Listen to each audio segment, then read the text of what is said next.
AM Best has maintained a stable outlook on Japan's non-life insurance industry. Here to discuss the market is Charles Chiang, Senior Financial Analyst, AM Best. And Charles, before we get into the specifics, can you set the scene for us? What does the macroeconomic backdrop look like right now? And is it broadly supportive of the segment? Yeah, sure. Japan's macro picture has shifted quite profoundly over the past year. The Bank of Japan has moved away from the ultra-loose monetary policy that's defined economy for decades. It raised the policy rate to 0.75% in December 2025, and then again to 1% at its June 2026 meeting, the highest level that we see since 1995. That was following a sharp upward revisions to the BOJ's inflation forecast in April to 2.8% for this fiscal year, largely on energy-driven pressures linked to the Middle East conflict. For growth itself is fairly modest. The IMF has Japan's real GDP expanding by about 0.7% this year and 0.6% in 2027. So it's slowing, not accelerating. But for non-life insurers, the interest rate story is the more important one. The 10-year Japanese government bond yield is now around 2.5%, up from the low 1% range in early 2025. So insurers are reinvesting maturing bonds at materially higher yields, and that's a genuine boost to their investment income. However, there is a complication though. The Japanese yen. Its sustained depreciation cuts both ways. It's generating translation gains on insurers' overseas earnings, but it's also pushing up claims costs domestically, particularly for imported components in the motor line. So the picture is supportive on balance, but not without cross currents. And that's really the balance that we are capturing in the stable outlook. On the underwriting side, Japan's non-life market is heavily weighted towards fire and auto, and both lines have their own dynamic at play. How have premiums and claims trends been shaping up, and what are insurers doing about it?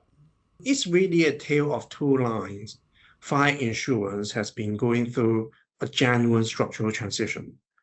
The General Insurance Rating Organization of Japan has pushed through multiple rounds of rate increases, and insurers have tightened policy terms alongside that, including shortening the maximum renewal period on homeowner policies from 10 years down to 5. That's less than we price more frequently as the risk environment evolves, and we think it's putting fine line profitability on a much more sustainable footing. Voluntary automobile, however, is the tougher story. It's nearly half of the industry's premium base, and it's been under pressures from claims inflation, rising costs for imported parts because of weaker Japanese yen, labor shortages in the repair sector, and simply more expensive repairs for increasingly complex vehicles. Insurers have responded by pushing through motor rates increase for fiscal year 2025, and that's helped stabilize their combined ratios, with a modest further improvement expected over the next 12 months as those increases continue to earn through. On top of that, natural catastrophe losses over the past year have actually come in lower than expected, which has been a genuine tailwind for underwriting results across the sector. So overall, premium growth has continued despite a sustained, saturated domestic market, and it's really being driven by rate, not volume. The report points to investment performance as a core contributor to profitability over the past year. Can you walk us through what's driving that and whether it's sustainable? Yeah, absolutely. This has been one of the standout features of the last 12 months. A lot of the major non-life insurers have been realizing gains from divesting their strategic equity holdings, and that's materially boosted their reported investment income through 2025 and into 2026. Those gains have been helped along by a strong domestic equity market.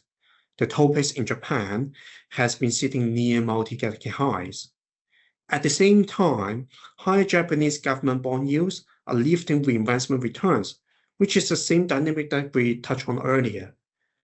There's a partial offset from mark-to-market pressures on some of the older, lower coupon fixed income holdings still on their books, but there's a modest drag relative to the overall tailwind.